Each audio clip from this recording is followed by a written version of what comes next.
Thank you, Mr. Chairman. Members, the question is, I call Dr Megan Woods. Thank you very much, Mr. Chairman. I'd like to take a call on this bill, as a number of colleagues have, because it's an incredibly important bill that we're considering here tonight. It's one that does seek to get the balance between the public's right to know certain information about people balanced with the right to privacy. And as Trevor Mallard has just spelled out in an excellent speech, it's a very eloquent and excellent speech, that this is a piece of legislation that has been worked on very hard at the committee stage, largely in a cross-party way, to make sure that we have the best pieces of legislation, but it has taken a long time to get to this House. And I think it's very timely, the time that we're considering this, as it was with the previous legislation that we were just debating in this House, because the issue of identity fraud, the issue of how it is the government or the state deals with people's identity information, is something that is of prime concern to people. And we've had people, not surprisingly, referring to the instances where this House itself has become implicated in issues of identity fraud. And talking about David Garrett and his Day of the Jackal kind of textbook case of identity fraud. And I think one of the things that this legislation is seeking to grapple with is not only the kinds of identity fraud that have always been able to happen, but how it is that this changes in the technological context in which we live. So added to the Day of the Jackal, if we're going to look for movie inspiration, I guess, is also The Net, a movie that, and Claire Curran touched on some of these issues, the way in which we're extra vulnerable around our information and our identity security in this technological age in the time of the internet. But what this bill, the purpose of this bill, is to provide a consent-based service to allow both private and public sector agencies to check that information. The Identity Information Confirmation Bill extends the use of the data validation service to public and private sector agencies on a strictly need-to-know basis.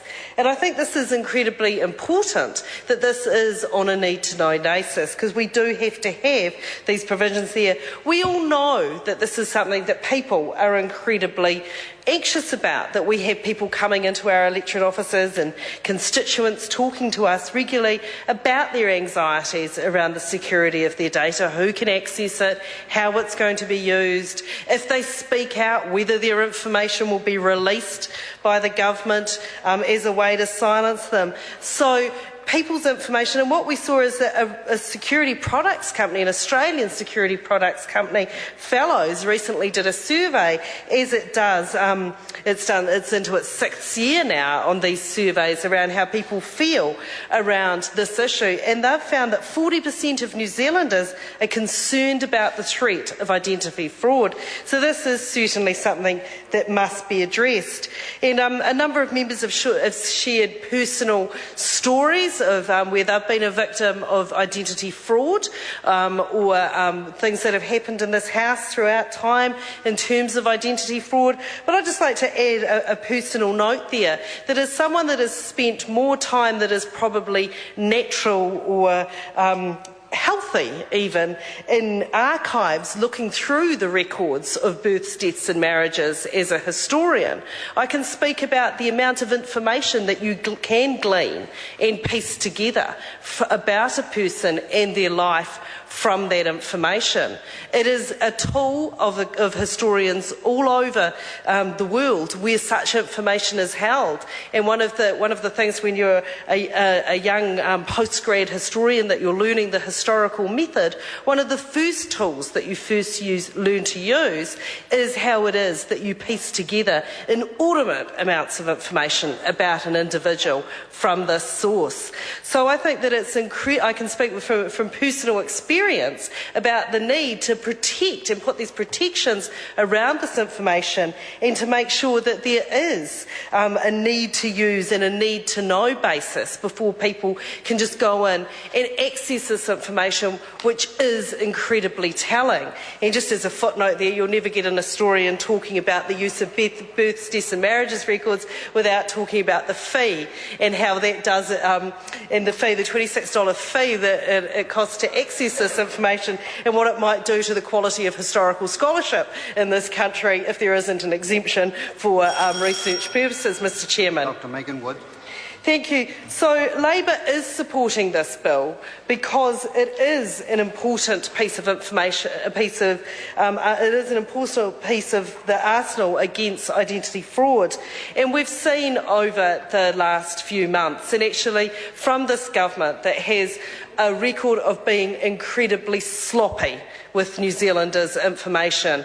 The litany of where people's personal information has been leaked, or it's simply sort of dribbled out of the government agency, or a citizen journalist has been able to walk up to a kiosk, put in a USB stick and download huge amounts of information about individuals that they should never have, or whether it be the information, the bank account details and personal information of hundreds of the nation's teachers being leaked through yet another one of the glitches with the Nova Pay, or as Ruth Dyson likes to call it, the no pay system of the Ministry of Education. We're seeing it with ACC, we're seeing the obvious problems with work and income and with WINS around security of data, and of course we've also seen that IRD, and my colleague David Clark has spoken at length about some of the problems in terms of IRD and what it has done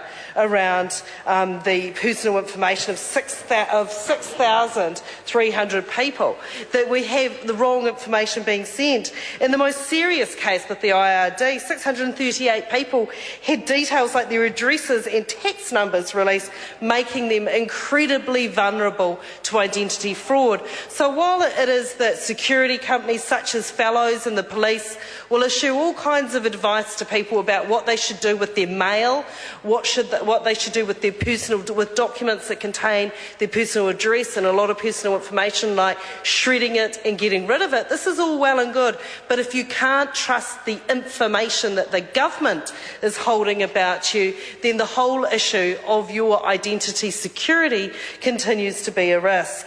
So, Mr Chairman, Labor will support this bill. It was pleased to have a positive impact into this legislation and to be able to contribute to a lot of the changes that needed to be made to whip this legislation into shape, as Trevor Mallard has described.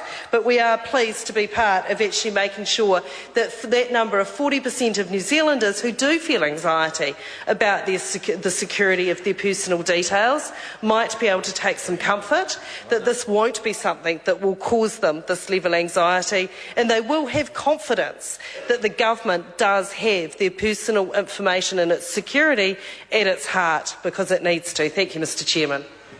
Members, the question is that Part 1 stand part. Those of that opinion will say aye. Aye. To the contrary, no. The ayes have it. The question now is that Part 2 stand part. This is debate on clauses 7 to 20 and the schedule. The Honourable Ruth Dyson. Mr Chairman, thank you for the opportunity to speak on Part 2 of the